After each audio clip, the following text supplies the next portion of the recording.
50,000 kg ದ್ರವ್ಯರಾಶಿ ಹೊಂದಿರುವ ಒಂದು ದೊಡ್ಡ ವಿಮಾನವು ನಿಯಂತ್ರಣ ತಪ್ಪಿ ಸೆಕೆಂಡಿಗೆ 1 ಮೀಟರ್ ವೇಗದಲ್ಲಿ ಚಲಿಸುತ್ತಿದೆ. ಅದೇ ತರ 2,000 kg ದ್ರವ್ಯರಾಶಿ ಹೊಂದಿರುವ ಒಂದು ಕಾರು ಸೆಕೆಂಡಿಗೆ 30 ಮೀಟರ್ ವೇಗದಲ್ಲಿ ಅತಿ ಜೋರಾಗಿ ಒಂದಕ್ಕೊಂದು ಮುಖಾಮುಖಿಯಾಗಿ ಡಿಕ್ಕಿ ಹೊಡೆಯುವ ಅಂತ ತಲುಪಿವೆ. ಹಾಗಾದ್ರೆ ಈಗೇನಾಗ್ಬೋದು? ಅದೃಷ್ಟವಶಾತ್ ನಮ್ಮ ಸೂಪರ್ ಮ್ಯಾನ್ ಮತ್ತು ಬ್ಯಾಟ್ ಮ್ಯಾನ್ ಇಬ್ಬರು ಅಲ್ಲೇ ಹತ್ತಿರದಲ್ಲಿದ್ದಾರೆ. ಹಾಗಾಗಿ ಅವರು ಬಂದು ಈ ದೊಡ್ಡ ಆಪತ್ತನ್ನ ತಡೆಯಬಹುದು.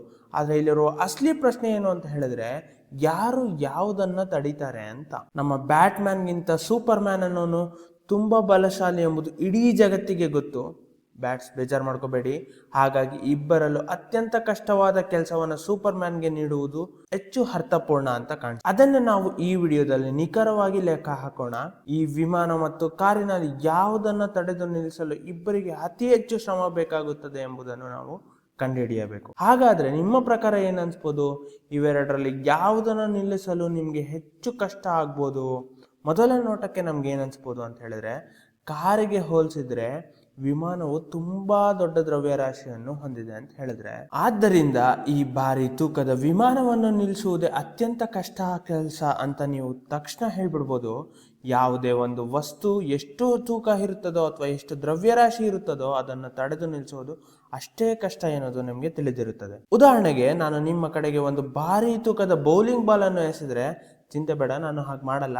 ಆದರೆ ಒಂದು ವೇಳೆ ಎಸೆದ್ರೆ ಅದನ್ನು ನಿಲ್ಲಿಸೋದು ನಿಮಗೆ ತುಂಬಾ ಕಷ್ಟ.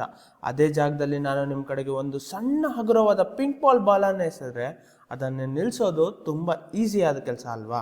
ಹಾಗಾದ್ರೆ ಇದೇ ಲಾಜಿಕ್ ಪ್ರಕಾರ ವಿಮಾನವನ್ನು ಕಾರಿಗಿಂತ ಅತಿ ಹೆಚ್ಚು ದ್ರವ್ಯರಾಶಿ ಅಂದ್ರೆ ತೂಕ ಹೊಂದಿರೋದ್ರಿಂದ ಇದನ್ನ ನಿಲ್ಲಿಸೋದು ಕಷ್ಟ ಅಂತ ನೀವು ಅನ್ಕೊಳ್ಬಹುದು. ಆದ್ರೆ ಮತ್ತೊಂದು ಕಡೆ ಈ ಕಾರನ್ನ ಗಮನಿಸಿದ್ರೆ ಅದು ವಿಮಾನಕ್ಕಿಂತ ಭಾರಿ ವೇಗವಾಗಿ ಓಡುತ್ತಿದೆ. ಅಂದ್ರೆ ಸೆಕೆಂಡ್ಗೆ ಬರೋಬ್ಬರಿ 30 ಮೀಟರ್ ವೇಗದಲ್ಲಿ ಚಲಿಸುತ್ತಿದೆ. ಮತ್ತು ಇದನ್ನು ನಿಮ್ಗೆ ಅರ್ಥವಾಗುವಂತೆ ಕಿಲೋಮೀಟರ್ ಪ್ರತಿ ಗಂಟೆಗೆ ಬದಲಾಯಿಸಿದ್ರೆ ಅದು ಗಂಟೆಗೆ 100 ಕಿಲೋಮೀಟರ್ಗಿಂತಲೂ ಹೆಚ್ಚಿನ ವೇಗವಾಗಿ ಚಲಿಸುತ್ತಿರುತ್ತದೆ. ಇದು ನಿಜಕ್ಕೂ ಅತ್ಯಂತ ಭೀಕರವಾದ ವೇಗವಾಗಿದೆ. ಯಾವುದೇ ಒಂದು ವಸ್ತು ಅತಿ ವೇಗದ ಸ್ಪೀಡಲ್ಲಿ, ಅತಿ ಹೆಚ್ಚು ಸ್ಪೀಡಲ್ಲಿ ಹೋಗುತ್ತಿದ್ರು ಸಹ ಅದನ್ನು ತಡೆದು ನಿಲ್ಲಿಸೋದು ಅಷ್ಟೇ ಕಷ್ಟ ಎನ್ನುವುದು ಕೂಡ ನಿಮ್ಗೆ ತಿಳಿದಿರುತ್ತದೆ. ಉದಾಹರಣೆಗೆ, ಗನ್ನಿಂದ ಹೊರಬರುವ ಸಣ್ಣ ಬುಲೆಟ್ಗಳು ಸಹ ಅತ್ಯಂತ ಹಗುರವಾಗಿದ್ರು ಸಹ ಅವುಗಳ ಅತಿ ಹೆಚ್ಚಿನ ವೇಗದ ಕಾರಣದಿಂದಾಗಿ ಅವುಗಳನ್ನು ತಡೆಯುವುದು ಅಸಾಧ್ಯವಾಗಿರುತ್ತದೆ. ಹಾಗಾದ್ರೆ ಇವೆರಡರಲ್ಲಿ ಯಾವುದನ್ನ ಕಷ್ಟ ನಿಲ್ಲಿಸೋದಕ್ಕೆ ಅಂತ ನಿರ್ಧರಿಸುವುದು ಹೇಗೆ? ಇದನ್ನ ಸೂಕ್ಷ್ಮವಾಗಿ ಗಮನಿಸಿದ್ರೆ ಒಂದು ಚಲಿಸುವ ವಸ್ತುವನ್ನು ನಿಲ್ಲಿಸಲು ಬೇಕಾದ ಶ್ರಮವು ಕೇವಲ ದ್ರವ್ಯರಾಶಿ ಅಥವಾ ಕೇವಲ ವೇಗದ ಮೇಲೆ ಮಾತ್ರ ಆಧಾರ ಆಗಿಲ್ಲ, ಬದಲಿಗೆ ಈ ಎರಡರ ಮೇಲೂ ಆಧಾರವಾಗಿದೆ ಅಂತ ನಮಗೆ ಈ ರೀತಿಯಾಗಿ ಸ್ಪಷ್ಟವಾಗುತ್ತದೆ. ಅಂದ್ರೆ ಅಸಲಿ ಜಗತ್ತಿನಲ್ಲಿ ಯಾವುದೇ ಒಂದು ವಸ್ತುವನ್ನು ತಡೆಯಲು ಬೇಕಾಗುವ ಒಟ್ಟು ಶ್ರಮವು ಆ ವಸ್ತುವಿನ ದ್ರವ್ಯರಾಶಿ ಮತ್ತು ಅದರ ವೇಗದ ಮೇಲೆ, ಗುಣಲಬ್ಧದ ಮೇಲೆ ಇವೆರಡನ್ನು ನಿರ್ಧಾರ ಆಗಿರುತ್ತದೆ ಅಂತ ಹೇಳ್ಬೋದು. ಇದೇ ಕಾರಣಕ್ಕಾಗಿಯೇ ವಿಜ್ಞಾನದಲ್ಲಿ ನಾವು ಈ ಎರಡೂ ವಿಷಯಗಳನ್ನು ಒಟ್ಟಿಗೆ ಸೇರಿಸಿ ಗುಣಿಸುವ ಮೂಲಕ ಒಂದು ಹೊಸ ಪರಿಕಲ್ಪನೆಯನ್ನು ಹುಟ್ಟಿ ಹಾಕಿದ್ದೇವೆ. ಒಂದು ವಸ್ತುವಿನ ದ್ರವ್ಯರಾಶಿಯನ್ನು ಅದರ ವೇಗದೊಂದಿಗೆ ಗುಣಿಸಿದಾಗ ಬರುವ ಆ ಒಂದು ವಿಶೇಷವಾದ ಸಂಖ್ಯೆಯನ್ನು ನಾವು ಆ ವಸ್ತುವನ್ನು ತಡೆದು ನಿಲ್ಲಿಸುವ ನಮಗೆ ಒಟ್ಟು ಎಷ್ಟು ಶ್ರಮ ಬೇಕಾಗುತ್ತದೆ ಎಂಬುದನ್ನು ನಿಖರವಾಗಿ ತಿಳಿಸಿಕೊಡುತ್ತದೆ. ದ್ರವ್ಯರಾಶಿ ಮತ್ತು ವೇಗವನ್ನು ಗುಣಿಸಿದಾಗ ಸಿಗುವ ಆ ವಿಶೇಷವಾದ ಸಂಖ್ಯೆಗೆ ನಾವು ಒಂದು ಹೆಸರನ್ನ ಕೊಟ್ಟಿದ್ದೇವೆ. ಅದನ್ನೇ ಸಂವೇಗ ಅಥವಾ ಮೊಮೆಂಟಮ್ ಅಂತ ಕರಿತೀವಿ. ಈ ಸಂವೇಗವನ್ನು ಗುರುತಿಸಲು ನಾವು ಅದಕ್ಕೆ ಒಂದು ಇಂಗ್ಲಿಷ್ ಪದವಾದ ಪಿ ಅಂತ ಚಿಹ್ನೆಯನ್ನ ಬಳಸುತ್ತೇವೆ. ಇಲ್ಲಿ ಪಿ ಅಂದ್ರೆ ಸಂವೇಗ ಅಥವಾ ಮೊಮೆಂಟಮ್, ಎಂ ಅಂದ್ರೆ ದ್ರವ್ಯರಾಶಿ ಅಥವಾ ಮಾಸ್ ಅಂತ ಕರಿತೀವಿ, ವಿ ಅಂದ್ರೆ ಇಲ್ಲಿ ವೆಲಾಸಿಟಿ ಅಥವಾ ವೇಗ ಅಂತ ಕರಿತೀವಿ. ನಾನು ಯಾವಾಗಲೂ ಈ ಸಂವೇಗವನ್ನು ಹೇಗೆ ಯೋಚಿಸ್ತೀನಿ ಅಂತ ಹೇಳಿದ್ರೆ, ಇದು ಒಂದು ವಸ್ತುವನ್ನು ನಿಲ್ಲಿಸುವುದು ಎಷ್ಟು ಕಷ್ಟ ಎಂದು ತಿಳಿಸುವ ಒಂದು ಸಂಖ್ಯೆ ಅಷ್ಟೇ. ಇದರ ಅರ್ಥ ಸರಳ, ಯಾವ ವಸ್ತುವಿಗೆ ಇನ್ನು ಹೆಚ್ಚು ಸಂವೇಗ ಇರುತ್ತದೋ ಅದನ್ನು ತಡೆದು ನಿಲ್ಲಿಸೋದು ಅಷ್ಟೇ ಕಷ್ಟ ಇರುತ್ತದೆ ಅಂತ. ಸಹಜವಾಗಿ ಸಂವೇಗವನ್ನು ಅರ್ಥ ಮಾಡಿಕೊಳ್ಳಲು ನಾವು ಇನ್ನೂ ಹಲವು ದಾರಿಗಳಿವೆ ಮತ್ತು ಅವುಗಳ ಬಗ್ಗೆ ನಾವು ಮುಂದಿನ ವಿಡಿಯೋದಲ್ಲಿ ನೋಡೋಣ. ಹಾಗಾದ್ರೆ ಈ ವಿಡಿಯೋದಲ್ಲಿ ನಾವು ಇದೇ ಸರಳ ಅರ್ಥಕ್ಕೆ ಮಾತ್ರ ಸೀಮಿತವಾಗಿರೋಣ. ಈಗ ನಾವು ಈ ವಿಮಾನ ಮತ್ತು ಕಾರಿನ ಸಂವೇಗವನ್ನು ಲೆಕ್ಕ ಹಾಕಿ ನಮ್ಮ ಅಸಲಿ ಪ್ರಶ್ನೆಗೆ ಉತ್ತರವನ್ನು ಕಂಡುಕೊಳ್ಳೋದಕ್ಕಿಂತ ಮುಂಚೆ ಈ ಸೂತ್ರವನ್ನು ಇನ್ನೂ ಸ್ವಲ್ಪ ಆಳವಾಗಿ ಫೀಲ್ ಮಾಡೋಕೆ ಪ್ರಯತ್ನಿಸೋಣ. ಈ ಸೂತ್ರದ ಪ್ರಕಾರ ಒಂದು ವೇಳೆ ವಸ್ತುವಿನ ವೇಗ ಏನಾದರೂ ಅಂದ್ರೆ ವಿ ಏನಾದರೂ 0 ಆದ್ರೆ ಆಗ ಅದರ ಒಟ್ಟು ಸಂವೇಗ ಕೂಡ ಪೂರ್ತಿಯಾಗಿ 0 ಆಗುತ್ತದೆ ಅಲ್ವಾ?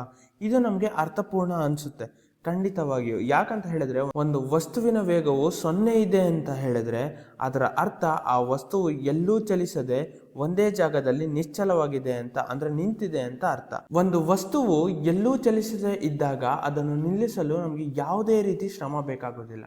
ಹಾಗಾಗಿ ಅದರ ಸಂವೇಗ ಕೂಡ 0 ಆಗುತ್ತದೆ ಅಂತ 100ಕ್ಕೆ 100 ಪಟ್ಟು ಹೇಳ್ಬೋದು. ಸರಿ, ಹಾಗಾದ್ರೆ ಒಂದು ವೇಳೆ ವಸ್ತುವಿನ ದ್ರವ್ಯರಾಶಿ ಅಂದ್ರೆ ತೂಕ ಏನಾದರೂ 0 ಆಗಿಬಿಟ್ರೆ ಏನಾಗುತ್ತದೆ? ಆ ಸ್ಥಿತಿಯಲ್ಲೂ ಸಹ ವಸ್ತುವಿನ ಒಟ್ಟು ಸಂವೇಗವು ಪೂರ್ತಿಯಾಗಿ 0 ಆಗುತ್ತದೆ ಅಲ್ವಾ? ಇದು ನಿಮಗೆ ಕೇಳಲು ಸ್ವಲ್ಪ ವಿಚಿತ್ರ ಅನ್ಸಿದ್ರೆ ಪೂರ್ತಿ ನಿಜ. ದ್ರವ್ಯರಾಶಿ ಇಲ್ಲದ ವಸ್ತುವನ್ನು ಕಲ್ಪಿಸಿಕೊಳ್ಳೋದು ಸ್ವಲ್ಪ ಕಷ್ಟ. ಹಾಗಾಗಿ ನಮ್ಮ ದೇಹದ ತೂಕಕ್ಕೆ ಹೋಲಿಸಿದ್ರೆ ಅತ್ಯಂತ ಹಗುರವಾಗಿರುವ ಒಂದು ವಸ್ತುವನ್ನು ಕಲ್ಪಿಸೋಣ. ಉದಾಹರಣೆಗೆ ಒಂದು ಸಣ್ಣ ಸೊಳ್ಳೆಯನ್ನು ತೆಗೆದುಕೊಳ್ಳಿ. ಎಲ್ಲಾ ಸೊಳ್ಳೆಗಳು ಸಣ್ಣದಾಗಿಯೇ ಇರುತ್ತವೆ ಅಂತ ಅಂದ್ಕೊಳ್ಳಿ. ಆ ಸೊಳ್ಳೆಯನ್ನು ನಾನು ನಿಮ್ಮ ಕಡೆಗೆ ಒಂದು ನಿರ್ದಿಷ್ಟ ವೇಗದಲ್ಲಿ ಜೋರಾಗಿ ಎಸೆದ್ರೆ, ಈಗ ಹೇಳಿ, ಅಷ್ಟು ವೇಗವಾಗಿ ಬರುತ್ತಿರುವ ಆ ಸೊಳ್ಳೆಯನ್ನು ತಡೆದು ನಿಲ್ಲಿಸೋದು ನಿಮಗೆ ಎಷ್ಟು ಕಷ್ಟ ಆಗ್ಬೋದು? ಇದು ಅತ್ಯಂತವಾದ ಸುಲಭವಾದ ಕೆಲಸ, ಹೌದಲ್ವಾ?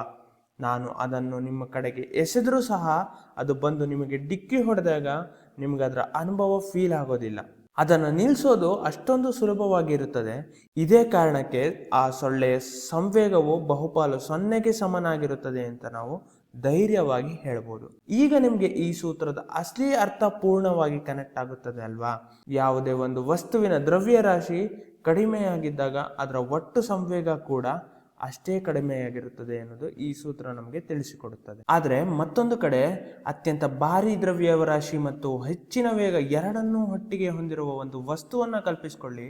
ಅಂತಹ ವಸ್ತುಗಳಿಗೆ ಅತ್ಯಂತ ಭೀಕರವಾದ ಸಂವೇಗ ಇರುತ್ತದೆ ಅಂತ ಹೇಳಿದ್ರೆ ತಪ್ಪಾಗಲ್ಲ. ಇದು ನಮಗೆ ಅರ್ಥಪೂರ್ಣವಾಗಿ ಅನಿಸ್ತಿದೆ ಅಲ್ವಾ? ಖಂಡಿತವಾಗಿಯೂ ಹೌದು. ಉದಾಹರಣೆಗೆ ಗಂಟೆಗೆ 100 ಕಿಲೋಮೀಟರ್ ವೇಗದಲ್ಲಿ ಹೋಗುತ್ತಿರುವ ಒಂದು ಭಾರಿ ತೂಗದ ಗೂಡ್ಸ್ ರೈಲನ್ನು ಕಲ್ಪಿಸ್ಕೊಳ್ಳಿ.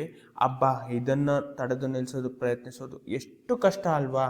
ಇದನ್ನು ನಿಲ್ಲಿಸೋದು ಅತ್ಯಂತವಾದ ಕಠಿಣವಾದ ಕೆಲಸ. ಹಾಗಾಗಿ ಅದಕ್ಕೆ ವಿಪರೀತವಾದ ಹೆಚ್ಚಿನ ಸಂವೇಗ ಇರುತ್ತದೆ ಅಂತ ಹೇಳೋದು 100ಕ್ಕೆ 100 ಸತ್ಯ. ಸರಿ, ಈಗ ಮುಂದಿನ ಭಾಗಕ್ಕೆ ಹೋಗುವ ಮುನ್ನ ಈ ಸಂವೇಗದ ಅಂತಾರಾಷ್ಟ್ರೀಯ ಏಕಮವನ್ನು ನೀವೇ ಕಂಡುಹಿಡಿಯಲು ಪ್ರಯತ್ನಿಸಿ. ನೀವೇ ಒಮ್ಮೆ ಯೋಚನೆ ಮಾಡಿ, ಸಂವೇಗದ ಯೂನಿಟ್ ಏನಾಗಿರ್ಬೋದು? ಜಸ್ಟ್ ಒಮ್ಮೆ ಟ್ರೈ ಮಾಡಿ. ಬನ್ನಿ ನೋಡೋಣ. ನಮ್ಗೆ ಈಗಾಗಲೇ ತಿಳಿದಿರುವಂತೆ ದ್ರವ್ಯರಾಶಿ m ಮಾಸ್ನ ಯೂನಿಟ್ ಕಿಲೋಗ್ರಾಮ್ ಆಗಿದೆ ಮತ್ತು ವೇಗದ ಯೂನಿಟ್ ವೆಲಾಸಿಟಿಯ ವೇಗದ ಯೂನಿಟ್ ಬಂದು ಮೀಟರ್ ಪರ್ ಸೆಕೆಂಡ್ ಆಗಿದೆ. ನಾವು ಇವೆರಡನ್ನು ಗುಣಿಸೋದ್ರಿರೋದ್ರಿಂದ ಅವುಗಳ ಯೂನಿಟ್ಗಳು ಸಹ ಒಂದಕ್ಕೊಂದು ಗುಣಿಸಲ್ಪಡುತ್ತದೆ. ಆದ್ರಿಂದ ಸಂವೇಗದ ಅಸಲಿ ಯೂನಿಟ್ ನಮಗೆ ಕಿಲೋಗ್ರಾಮ್ ಮೀಟರ್ ಪರ್ ಸೆಕೆಂಡ್ ಆಗುತ್ತದೆ ಅಂತ ಹೇಳ್ಬೋದು. ಇನ್ನು ನಾವೆಲ್ಲರೂ ಕುತೂಹಲದಿಂದ ಕಾಯುತ್ತಿದ್ದ ಈ ಅಸಲಿ ಪ್ರಶ್ನೆಗೆ ಹೋಗೋಣ. ಬನ್ನಿ, ಈಗ ನೇರವಾಗಿ ವಿಮಾನ ಮತ್ತು ಕಾರು ಎರಡರ ಸಂವೇಗವನ್ನು ಲೆಕ್ಕ ಹಾಕೋಣ. ಈಗ ಮೊದಲಿಗೆ ವಿಮಾನದ ಸಂವೇಗವನ್ನ ನಾವು ಕಂಡುಹಿಡಿಯೋಣ. ವಿಮಾನದ ಸಂವೇಗವನ್ನ ಗುರುತಿಸಲು ನಾನು PA ಅಂತ ತಗೊಂಡಿದ್ದೀನಿ. ಅಂದ್ರೆ ಇಲ್ಲಿ A ಅಂದ್ರೆ ಏರೋಪ್ಲೇನ್ ಅಥವಾ ವಿಮಾನ ಅಂತ ಅರ್ಥ. ಇದರ ಸೂತ್ರದ ಪ್ರಕಾರ ವಿಮಾನದ ದ್ರವ್ಯರಾಶಿಯನ್ನು ತೆಗೆದುಕೊಳ್ಳಬೇಕು ಅಂತ ಹೇಳಿದ್ರೆ ಅದು ಬರೋಬ್ಬರಿ 50,000 ಕಿಲೋಗ್ರಾಮ್ ಆಗಿದೆ. ಆದ್ರಿಂದ 50,000 ಕಿಲೋಗ್ರಾಮ್ ಅನ್ನು ವಿಮಾನದ ಚಲನೆಯ ವೇಗದೊಂದಿಗೆ ಗುಣಿಸಬೇಕು. ಹೀಗೆ ಹೇಳಿದ್ರೆ 50,000 kg into 1 metre per second ಅಂತ ಬರಿಬೋದು. ಹಾಗಾದ್ರೆ ಇದರ ಒಟ್ಟು ಮೊತ್ತ ಎಷ್ಟಾಗುತ್ತದೆ? 50,000ವನ್ನು 1ರಿಂದ ಗುಣಿಸಿದಾಗ ನಮಗೆ ಮರಳಿ 50,000 ದೊರೆಯುತ್ತದೆ ಅಂತ ಹೇಳ್ಬೋದು. ಇದರ ಏಕಮಾನಗಳನ್ನು ಗಮನಿಸಿದ್ರೆ ನಾನು ಇದನ್ನು ಪ್ರತ್ಯೇಕವಾಗಿ ನೆನಪಿಟ್ಕೊಳ್ಳಲು ಅಗತ್ಯನೇ ಇಲ್ಲ. ಯಾಕಂತ ಹೇಳಿದ್ರೆ ದ್ರವ್ಯರಾಶಿ ಮತ್ತು ವೇಗದ ಯೂನಿಟ್ಗಳೇ ಇದನ್ನು ನಮಗೆ ನೇರವಾಗಿ ತಿಳಿಸಿಕೊಡುತ್ತದೆ. ಹಾಗಾದ್ರೆ ಈ ಏರೋಪ್ಲೇನ್ ನ ಸಂವೇಗ 50,000 kg ಮೀಟರ್ ಪರ್ ಸೆಕೆಂಡ್ ಅಂತ ಹೇಳ್ಬೋದು. ಹಾಗಾದ್ರೆ ಬನ್ನಿ ನಾವು ಈಗ ಕಾರಿನ ಸಂವೇಗವನ್ನ ಲೆಕ್ಕ ಹಾಕೋಣ. ಕಾರಿನ ಸಂವೇಗವನ್ನು ಗುರುತಿಸಲು ನಾನು PC ಅಂತ ಬರೆಯುತ್ತೇನೆ. ಸಿ ಅಂತ ಹೇಳಿದ್ರೆ ಕಾರ್ ಅಂತ ಹೇಳ್ಬೋದು. ಕಾರಿನ ಸಂವೇಗವನ್ನು ಕಂಡುಹಿಡಿಯಲು ಅದರ ಒಟ್ಟು ದ್ರವ್ಯರಾಶಿಯನ್ನು 2,000 ಕಿಲೋಗ್ರಾಮ್ ಅನ್ನು ಅದರ ಚಲನೆಯ ವೇಗವಾದ ಸೆಕೆಂಡಿಗೆ 30 ಮೀಟರ್ನೊಂದಿಗೆ ಗುಣಿಸಬೇಕು. ಈಗ ಈ ಎರಡರ ಮೊತ್ತ ಎಷ್ಟಾಗುತ್ತದೆ ಅಂತ ಲೆಕ್ಕ ಹಾಕೋಣ. 2,000 ಇಂಟು 30 ಮೀಟರ್ ಪರ್ ಸೆಕೆಂಡ್ಗೆ ಗುಣಿಸಿದ್ರೆ ಆಗ 60,000 kg ಮೀಟರ್ ಪರ್ ಸೆಕೆಂಡ್ ಸಿಗುತ್ತದೆ. ಹಾಗಾದ್ರೆ ಕಾರಿನ ಒಟ್ಟು ಸಂವೇಗ 60,000 kg ಮೀಟರ್ ಪರ್ ಸೆಕೆಂಡ್ ಆಗಿರುತ್ತದೆ. ಹಾಗಾದ್ರೆ ಇವೆರಡನ್ನ ಗಮನಿಸಿದ್ರೆ ನಮ್ಗೆ ಖಂಡಿತವಾಗಿಯೂ ಆ ಕಾರಿನ ಸಂವೇಗವೇ ಜಾಸ್ತಿ ಆಗಿದೆ ಅಲ್ವಾ. ಹಾಗಾದ್ರೆ ಆ ದೈತ್ಯ ವಿಮಾನಕ್ಕೆ ಹೋಲಿಸಿದ್ರೆ ಈ ಸಣ್ಣ ಕಾರನ್ನು ಹೆಚ್ಚಿನ ಸಂವೇಗವನ್ನು ಹೊಂದಿದೆ ಅಂತ ಹೇಳ್ಬೋದು. ಇದರ ಅರ್ಥ ತುಂಬಾ ಸಿಂಪಲ್. ನಿಯಂತ್ರಣ ತಪ್ಪಿ ಬರುತ್ತಿರುವ ಈ ಕಾರನ್ನ ತಡೆದು ನಿಲ್ಲಿಸೋದಕ್ಕೆ ನಮ್ಗೆ ಅತಿ ಹೆಚ್ಚು ಶ್ರಮ ಮತ್ತು ಅತಿ ಹೆಚ್ಚು ಶಕ್ತಿ ಬೇಕಾಗುತ್ತದೆ. ಕಾರು ವಿಮಾನಕ್ಕಿಂತ ತುಂಬಾ ಹಗುರವಾಗಿದ್ರೂ ಸಹ ಅದು ವಿಪರೀತ ಹೆಚ್ಚಿನ ವೇಗದಲ್ಲಿ ಬರುತ್ತಿರೋದ್ರಿಂದ ಅಂತಿಮವಾಗಿ ಕಾರನ್ನು ನಿಲ್ಲಿಸೋದೇ ಅತ್ಯಂತ ಕಷ್ಟದ ಕೆಲಸ ಅಂತ ನಮಗೆ ತಿಳಿಯುತ್ತೆ. ಹಾಗಾದ್ರೆ ಅತಿ ಹೆಚ್ಚು ಬಲಶಾಲಿಯಾದ ನಮ್ಮ ಸೂಪರ್ ಮ್ಯಾನ್ ಆ ಕಾರನ್ನು ನಿಲ್ಲಿಸಬೇಕು ಮತ್ತು ಬ್ಯಾಟ್ಮ್ಯಾನ್ ಹೋಗಿ ಆ ವಿಮಾನವನ್ನು ನಿಲ್ಲಿಸಬೇಕು. ಹಾಗಾಗಿ ನಮಗೆ ಈಗ ಅಂತಿಮವಾಗಿ ಯಾರು ಯಾವ ಕೆಲಸ ಮಾಡಬೇಕು ಅಂತ ನಮಗೆ ಸ್ಪಷ್ಟವಾಗಿ ತಿಳಿತು. ಹಾಗಾದರೆ ಈ ಕಾರನ್ನು ತಡೆದು ನಿಲ್ಲಿಸೋದಕ್ಕೆ ನಮಗೆ ಅತ್ಯಂತ ಕಷ್ಟವಾದ ಕೆಲಸ ಆಗಿರೋದ್ರಿಂದ ಈ ಜವಾಬ್ದಾರಿಯನ್ನು ನಾವು ನೇರವಾಗಿ ಸೂಪರ್ ಮ್ಯಾನ್ಗೆ ನೀಡ್ಬೋದು ಮತ್ತು ನಮ್ಮ ಬ್ಯಾಟ್ಮ್ಯಾನ್ ಹೋಗಿ ಆ ದೊಡ್ಡ ವಿಮಾನವನ್ನು ಸುಲಭವಾಗಿ ನಿಲ್ಲಿಸುತ್ತಾನೆ ಮತ್ತು ಇವರಿಬ್ಬರಿಂದಾಗಿ ಇವತ್ತಿನ ಭಾರೀ ಆಪತ್ತು ಪೂರ್ತಿಯಾಗಿ ತಪ್ಪುತ್ತದೆ. ಹಾಗಾದ್ರೆ ಇಡೀ ವಿಡಿಯೋದಲ್ಲಿ ನಾವು ಏನನ್ನು ಹೊಸದಾಗಿ ಕಲ್ತ್ವಿ ಅಂತ ನೋಡಿದ್ರೆ, ನಾವು ಭೌತಶಾಸ್ತ್ರದಲ್ಲಿ ಸಂವೇಗ ಅಥವಾ ಮೊಮೆಂಟಮ್ ಎಂದು ಕರೆಯಲಾಗುವ ಈ ಹೊಸ ಪರಿಕಲ್ಪನೆಯ ಬಗ್ಗೆ ವಿವರವಾಗಿ ತಿಳಿದುಕೊಂಡ್ವಿ. ಯಾವುದೇ ಚಲಿಸುವ ವಸ್ತುವನ್ನು ತಡೆದು ನಿಲ್ಲಿಸುವುದು ಎಷ್ಟು ಕಷ್ಟ ಎಂದು ತಿಳಿಸುವ ಒಂದು ವಿಶೇಷ ಸಂಖ್ಯೆಯೇ ಈ ಸಂವೇಗ ಆಗಿದೆ. ಅಂದರೆ ವಸ್ತುವಿಗೆ ಎಷ್ಟು ಹೆಚ್ಚು ಸಂವೇಗ ಇರುತ್ತದೋ ಅದನ್ನು ನಿಲ್ಲಿಸೋದು ಕೂಡ ಅಷ್ಟೇ ಕಷ್ಟ ಇರುತ್ತದೆ. ಜೊತೆಗೆ ಅದನ್ನು ವಸ್ತುವಿನ ದ್ರವ್ಯರಾಶಿ ಮತ್ತು ವೇಗವನ್ನು ಗುಣಿಸುವ ಮೂಲಕ ಹೇಗೆ ಲೆಕ್ಕ ಹಾಕಬೇಕು ಎಂಬುದನ್ನು ಸಹ ನಾವು ಕಲ್ತ್ವಿ.